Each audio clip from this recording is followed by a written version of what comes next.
Hi guys, welcome to the channel, and in this video let's talk about nepotism and China. A couple of things that I wanted to talk about, but I want to take some time to form my thoughts. Now this entire debate around nepotism stems from the recent demise of Sushant Singh Rajput and has opened up a can of worms in the industry. However, I have a different take on it, and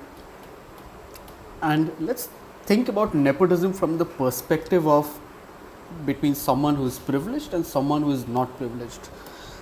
Let's say, I mean, most of us, right? I mean, we're just middle class people, right? We're not billionaires or millionaires. But let's say that you were born into a billionaire household.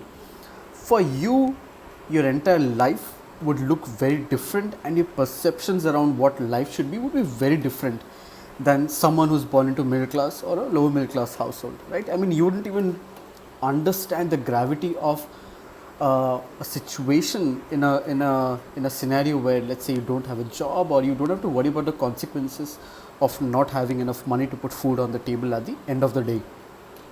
Now think about it from the perspective of Bollywood. Now I want to keep Hollywood out of this discourse and discussion because I absolutely have no clue about how Hollywood operates as such, and I don't know. There may not be cases of abject nepotism in Hollywood. So let's stay out of the discourse and let's just stick to Bollywood. Now, in Bollywood, the Bollywood movie industry works way differently than Hollywood or the foreign movie industry. Even though in India we make about 1000 movies every year, which is the largest and the highest in the world. Yet, as a market, India is not a big market for movie studios or actors or even actresses. The two biggest markets in the world are China and United States. Given that the per capita ratio of theaters in China and the United States is way higher than in India, and even the average ticket price is way higher in China and United States versus India. In China and United States, it's roughly about $12. So for every movie ticket, translating to Indian rupees, it's about 700-800 bucks. Whereas in India, you could buy a ticket for less than $1 or even $2, like a PVR, some of the regional single screen theaters. So in India, if you're making a movie, it's very difficult to make money, and that's why when studios enter India, when Hollywood studios enter India, they for them making money is a big challenge unless you are a big tentpole studio that has a massive blockbuster on its hand. So India as a market is very difficult to monetize for movies, studios, actors, directors, producers. Hence, big budget movies like India, they often feature star kids or star casts because producers understand the fact that if I spend so much money and if I have some notable names in my movie, there's a possibility that I'll be able to make money back on my movie. I'll be able to recoup some costs, I'll be able to recover my losses if there is any. Now over here, let me get it very clear that I'm not defending nepotism in the industry. Here I'm talking about the entire thought process by directors. By launching a known face or by launching someone who comes from a powerful family that has a lineage in the industry, assures them of some recovery on their money, and this could be both established as well as non-established directors. Now talking about nepotism as such and drawing it back to the current scenario and relating it to the current scenario, let's look at what's happening in the migrant labor crisis. Like, of course, it's a big economic and a sociological challenge, and a lot of us are debating as to why don't the migrants stay back, given that the governments have made facilities. But the ground reality is that these facilities completely terrible, right? I mean, they don't have the basic sanitation, hygiene facilities, and most of the people right now, especially people who work in the blue collar or the grey collar sector, they're having it's extremely difficult for them to make ends meet or even pay their rent, right? Their landlords are not relenting. They don't have money to feed their kids. They don't have any resources to go look for work. So for us, sitting in our homes, confined to our homes, safe from the pandemic that's out there, while we understand the situation, we may not realize the gravity of the situation, right? And that's why people are walking back. Now I'm not drawing parallels to the Bollywood industry, but here the point is, if someone is born into privilege and someone has never seen struggle in their entire life, for them it's very difficult to relate to what's happening on ground. And in terms of nepotism, like I mentioned earlier, producers, directors want to make money back on their movies, and that's why they go with these popular faces rather than upcoming actors. Interestingly, what has happened in the last couple of years is that as OTT has risen in prominence, more so even now. A lot of these talented actors are getting recognition, and that's good. That's the funnel which ideally should flow, that you get recognition on OTT via web series and then you enter Bollywood. Now the movie industry, now COVID-19 is a great leveler. The movie industry is not going back to normalcy anytime soon. There may not be any big budget movie shoots in the next couple of months or even a couple of years until a vaccine is found. So until then, you will see a lot of these upcoming struggling actors, migrate to digital media, migrate to short films, independent creators, small directors. It's the right time for them to rise up to the occasion and fill this content void that has happened owing to the current scenario. And that's why I believe that right now everybody has access to digital tools. You have access to YouTube, you have access to Instagram, you have access to a bunch of other channels where you can leverage your content and showcase to the world the talent that you have. Now, while this is not at scale, so for example, an upcoming director who has launched a movie on YouTube may not get that same mileage that a movie that is released in theaters. But right now, no movies are being released in theaters, right? They're all ending up on OTT. So I believe that right now is a great platform, and nepotism as a debate is here to stay, right? At least in India, because people tend to forget. People have short memories. This debate will die down after a couple of months, and everything will be back to normal.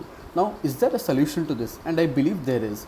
The solution to this is that if we, as intelligent audience, if we try to understand the nature of this beast and we take corrective actions to, to mend the situation. Number one, let's support independent directors, small-time actors, and people who are doing really, really well.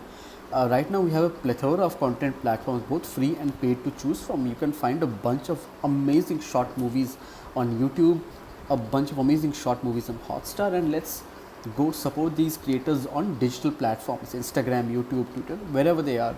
Let's applaud them for the kind of work they have put in. So that's one thing that we should do. Secondly, as audiences, should we boycott movies that have star kids in it? Absolutely not. That's not how it works. And even if you boycott, it will be only a minuscule amount of the population. It won't be the mass audience out there. Perhaps the only way to deal with this situation right now is let's be, as the government says, being vocal for local. Let's be vocal about the local talent and let's support them in all the means and ways that we have. So, at the end of the day, if the power rests with us. I remember this very famous quote which is about wildlife consumption, which says that if the buying stops, the killing can too, right? If you stop buying meat, or if you stop buying illegal products, non-ethically sourced products, then the demand for that is will decline, like conflict minerals or conflict diamonds or whatever it is. And something similar should happen in the movie and entertainment business. If we as intelligent audiences take a stand and say that, okay, let's support these young creators, let's not sideline those unheard of movies or TV shows out there that are just lying in the corner of your Netflix recommendation that you always tend to skip.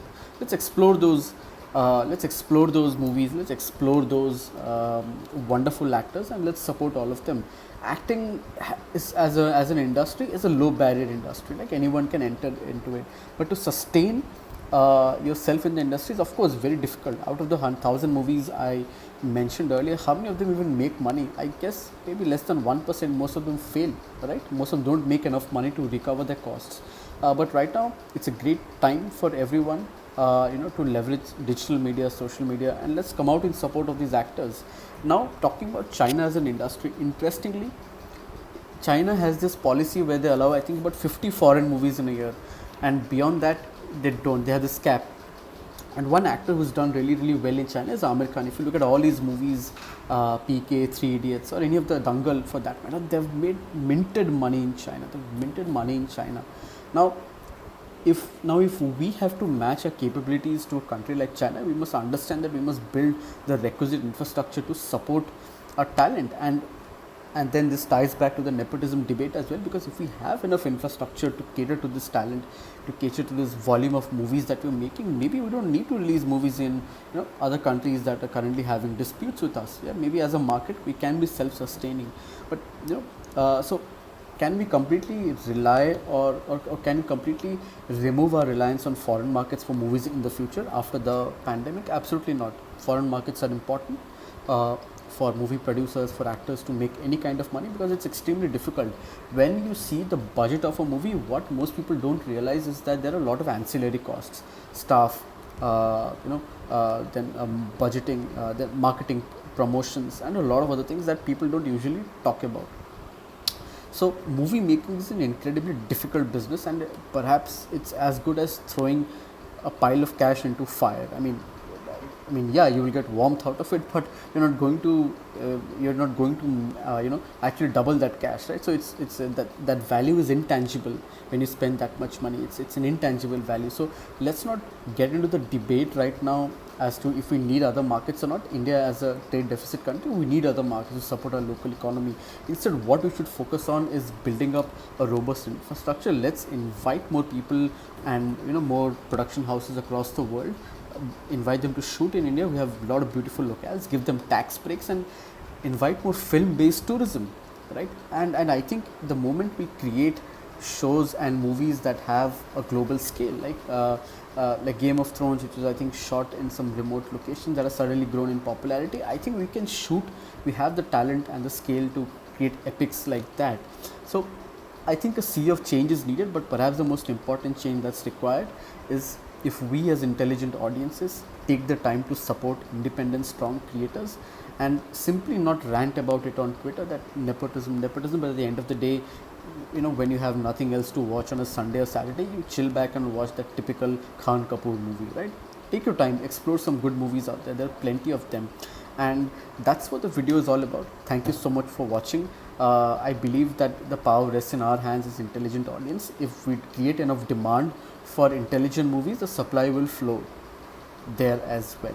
So let's create the demand. Let's support people on Instagram. Let's comment on the various movies that a lot of these independent and small actors are creating day in and day out, and let's support good content. That's the only way we can rise above this situation and perhaps bring about a change in the industry. Thank you so much for watching, guys. This is a long video. I'll see you in the next video.